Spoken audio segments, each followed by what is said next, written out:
Hello, and welcome to the Friends Forever Bookbinding Project Kit tutorial instructions.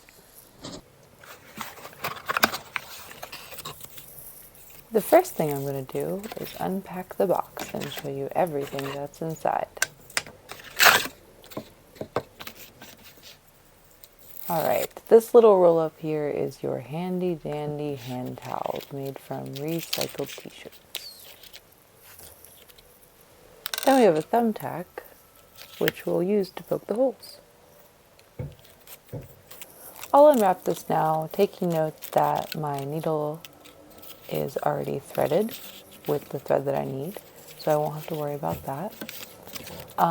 Just flipping through some of the supplies you have here, which are outlined in the graphic. You'll see in the instructions on the web page. But before I forget to mention, I do want to say I'm Amanda. I am your host, and my hands and voice are going to guide you through this process as you make 2 friendship books. So if you haven't already, you'll want to go ahead and clear a space for yourself. We're going to start out by making the interior of the books, 2 signatures. Through this video, I'm actually going to be making the 2 books simultaneously, but you are more than welcome to make them individually or make them with a buddy. So as you can see, I grabbed out the blank pages in that packet and also the pages that have content on them, which is, they're pieces of a Life on Earth science book. Lots of really cool graphics. You can choose to include them or not if you'd like. What I like to do is, sort of mix them in throughout as to give anchors and sources of inspiration within the book itself. And it gives a little character and makes the book unique. So I just sort of randomly shuffled them together, and as you saw, I just folded them in half as a unit. And I like to sort of tamp it down wherever I can to make things straight. You're going to want to crease those edges really, really well, but you can really get creative with this process. You don't need many fancy tools to get paper to lay flat. These books are, or these pamphlets rather, are bulkier than what would be normal, but I think that adds a nice buoyant quality to them. So what I just showed you is sort of the end goal here. We're going to sew 2 pamphlets together, 2 signatures, if you will, using the spine cloth that is smaller. It's about the same size as the book itself. And we're going to sew those all together with the nicer cloth side facing the book, toward the book, so that when we glue the book in, the nice side will be shown at the top. Now it's time to poke the holes in the signatures so that we can sew the books together. And I'm going to use that piece of chipboard that's provided that has scrap paper in it as a little cradle for myself. And what I want to do is I want to use that little thumbtack or tack or an awl if you have it. And I'm going to poke 3 holes down that spine from the inside. 1 relatively in the middle, and then 1 on either side of that hole, just a little bit from the edge, not too close to the edge, probably 1/4 inch, so evenly. You can kind of gauge this and take a look at my holes and you can tell where to poke yours. But this is really an intuitive process. You can kind of feel it out. Just to note, the thing that I was fussing over is I touched up my nails not too far before I started filming the video. So I actually got nail polish scuffs on the pages, but it reminds me of an inside joke, so I decided to leave them on there. But you could actually remove that if it happened to you, but do not recommend painting your nails before binding the books. Okay, now it's time to sew. We're going to do a classic pamphlet stitch, and the way that stitch works is that where you enter in is where you'll end up and where the tie will be. So I'm going to go in through the center hole of the inside. So I went in through the center hole, and your next move is to go to one of the holes on either side. If you're having trouble with sewing, go back through with your tack and make sure the holes are big enough. You can wiggle it around to kind of give yourself some room, and do use the binder clip. It's very helpful. So once you go into the next hole, you're going to skip the middle hole for your next move and then go to the very final hole that you haven't entered in and then back through the middle. So you'll end up where you left off and then you'll tie it together and clip it off. If that was very confusing, I am going to show and explain to you how to do that again. And please look at the guides that I have for you on the webpage. All right, so I learned my lesson and I'm going back and I'm reinforcing those holes at the start. I do see now that I haven't remembered to put the binder clip on yet, but that is all right. I am going to this time go in through the outside just to see how that functions. So I went in through the middle hole. I'm holding my tail. I went to either side and now I'm skipping the middle hole and going to that third hole. It is a very, very smooth and intuitive stitch right there. You can see me do it. And then pull through, just a little bit, and then back through that middle. As you can see, this is a book already. It doesn't even need a cover, but it is such a cool, versatile stitch. And I hope you'll take it and make many, many books from here on out. All right, so I have my 2 books, and now what I want to do is flatten them as much as I possibly can.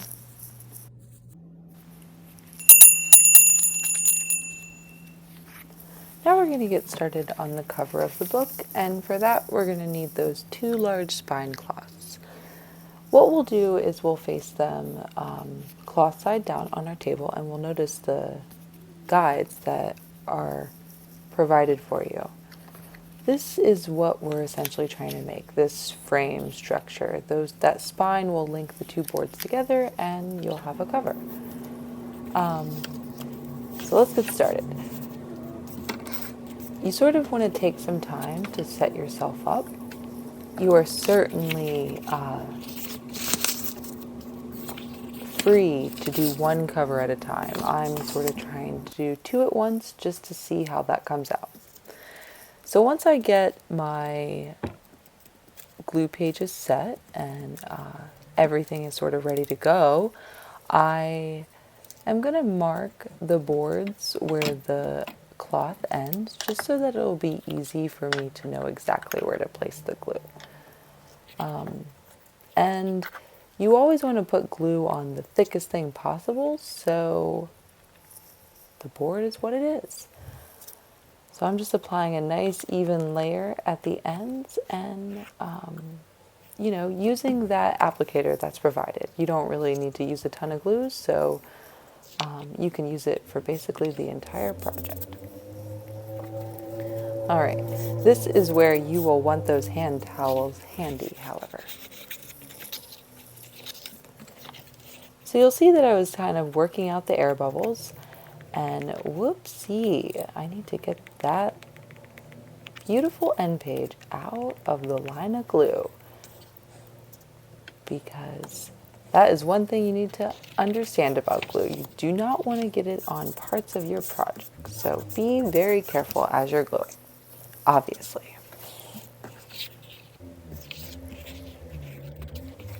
The next step is to fold over the top and bottom and glue that down as well so that you have that spine.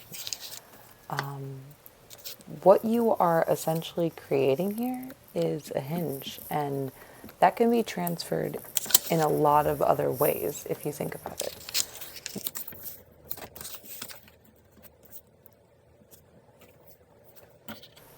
keep in mind that if for any reason you can't get it to stay down, you can always clip it for a little while as the glue dries.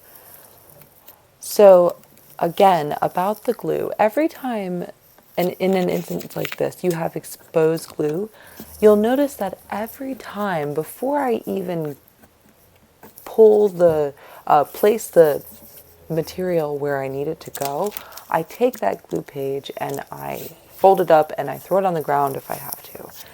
You don't want glue laying around because you definitely can get it on the cover of your project, and it's hard to eliminate that if that is the case.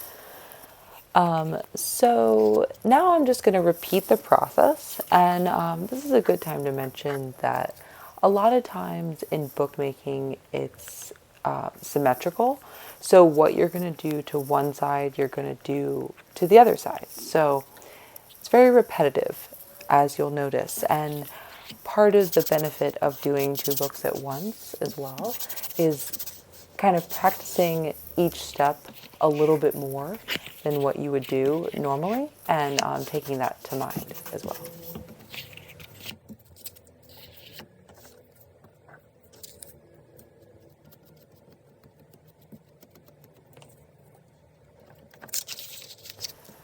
So again, here I am, just sort of keeping my glue contained, but also turning down those edges and securing that spine, so that I can then decorate it, decorate the cover of the book.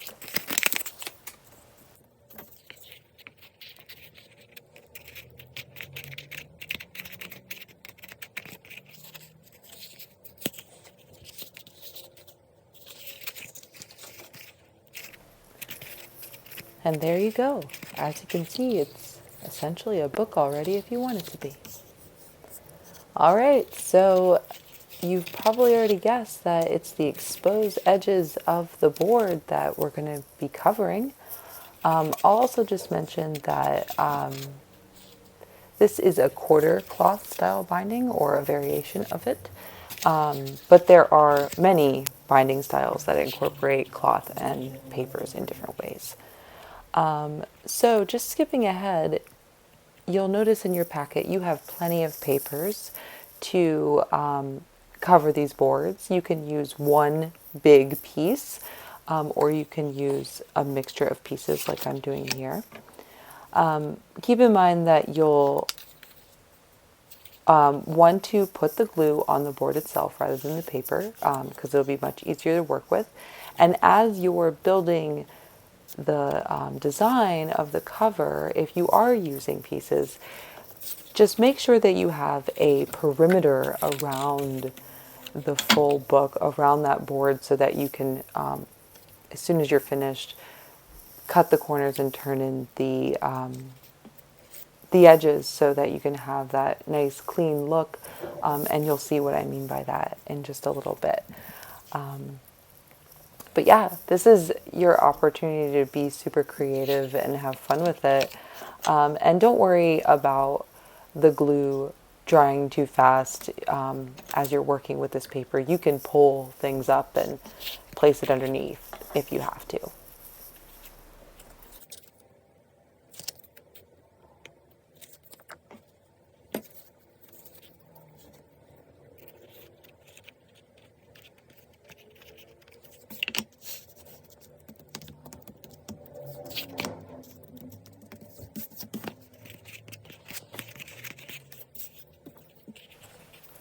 So yeah, these books are fun and little, so you can kind of just quickly make a beautiful design with these papers.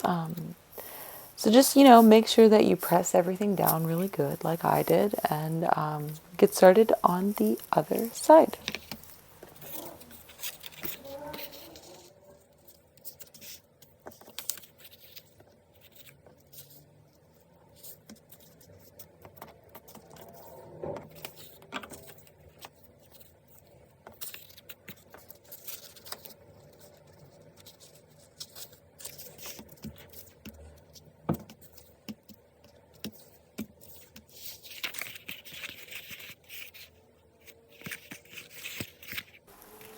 Okay, so now that we have edges hanging off and we have completed our cover, you want to kind of clean up that perimeter and make it so, it's relatively even. I like to, for this, use about a half inch, maybe a quarter inch would work, but, you want to give yourself plenty of room to fold that cover over, as you can see. Then you're going to want to cut the corners at an angle, but not too close to the edge. That way you'll create those nice envelope edges. I like to start with the top and bottom and glue those edges down first, and then I glue the sides.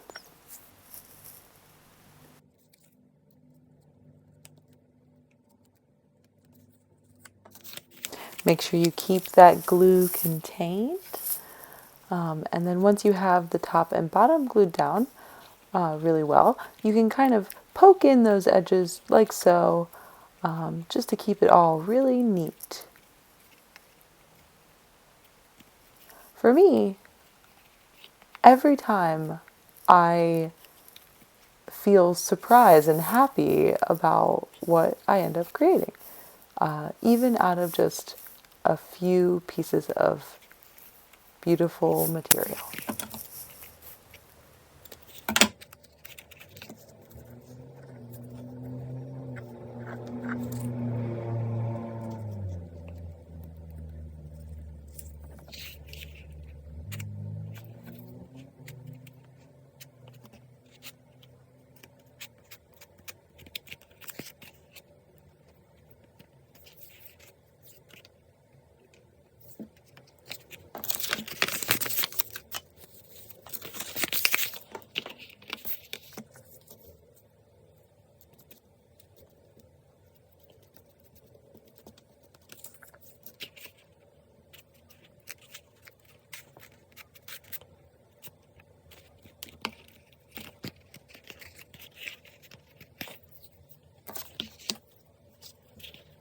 So here is the more traditional version that is just using one large piece, quote unquote large, but one piece to cover the entire space rather than, puzzling the pieces together. But as you can see, it functions almost the exact same way. I even got a little closer on the edges on this one.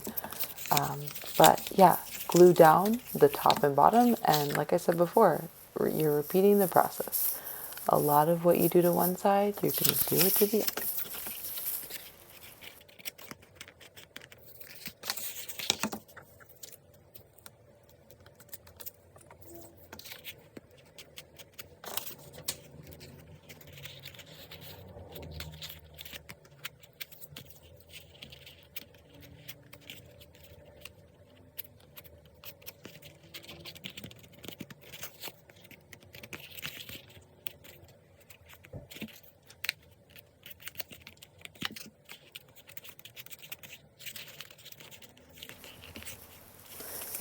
And there's a lot of, fixing and adjusting and feeling your way through it. That is certainly a huge component to this art.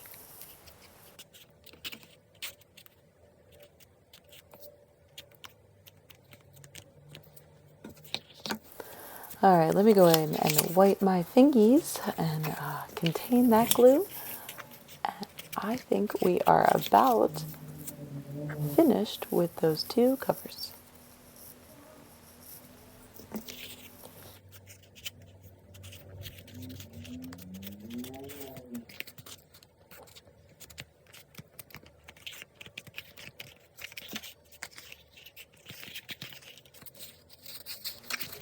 Ah, it's so nice and pretty.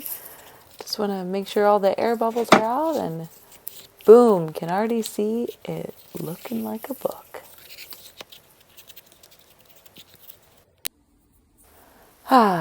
So in some instances, you would let these covers dry overnight. But this is a really good time to, at very least, take a breather. This would be the intermission, if you were. And, wash your hands, clean up your station, and get ready because we're about to bring everything together.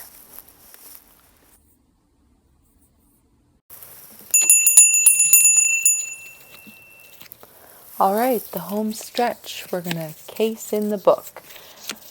The first thing you always want to do is kind of check yourself. Make sure the book is good to go. And it's simple, really. All you need to do is glue down that spine. I'm using my end pages my glue pages to cover the interior of the book. And then you are going to grab hold of that and place it directly in the middle. Make sure that it's an even space on the top and bottom. And you kind of want to use the book to form the book. So really, just kind of squeeze it in there and lay it down, but you don't want to overhandle it. That's the key because that will make the book really lopsided and strange. So at this phase, it's really, really important that you kind of let it dry before you add those end pages. And so what you're going to want to do is take those wax paper sheets. This is me kind of showing you where the end pages will go. But like I said, keeping it dry first or allowing it adequate time to dry first will make the book come out better. It will make the book lay better. It will make the book not fall apart. So put in those wax paper end pages to block and press it. Press that book overnight if you can, or at least for 4 or 5 hours. So I'm going to repeat that process just to show you again. Just using my glue pages to block, getting glue on the interior, but I am going to coat my spine cloth, the paper side, with some glue and place it right in its new home, the cover. First I'm going to contain my glue, get those things out of the way, and I'm going to place it right on in there. I hope you can see how versatile of a book this is. You can make this pretty simply out of so many different materials. It's exciting, really. So same thing here. I don't want to overhandle it, so I'm gonna get it in there good. I'm gonna set it, and I'm gonna forget it until I'm really, really eager to look to see how it comes out tomorrow morning. See you then.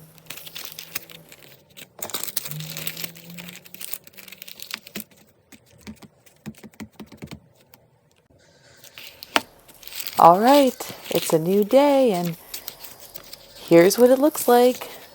I love it. I love it. It looks so good and cute. And this one too looks really great. I love how it came out. It's so sturdy inside there. I realized okay, so those nail polish marks, I could totally just tear this full page out and it would not even make a difference. I did notice that I got some glue on the spine there, but I'm going to try to take an eraser to it, just like a regular white soft eraser, and sometimes you can get that off. But that is sort of what I was saying about the glue. It can get in places if you're not super careful. All right, so now to add the end pages, I'm going to just add some glue to the middle there, just so that I don't have to worry about stopping my end pages with glue. And then I'll flip one of them over and just add glue to the edges. I'm seeing now that the paper is so small, I probably could have just glued it. But this is how I do it, so why not stick to it? Contain that glue, learn my lesson hopefully this time. And yeah, it's pretty simple. What I like to do is find an area to line it up to and do it by eyeball. Oh yeah, get your hand towels ready on this one. And it's a little bit of a bummer because you just got your book out and now you have to press it again. But like I said, it'll be worth it, and this process does not take nearly as longer to dry as the one before. Yeah, super simple. All you're doing is really covering up that raw edge. So if you wanted to paint, you could do that too, or glue something else over it. But you know, really it's up to you how you want to decorate the inside of your book.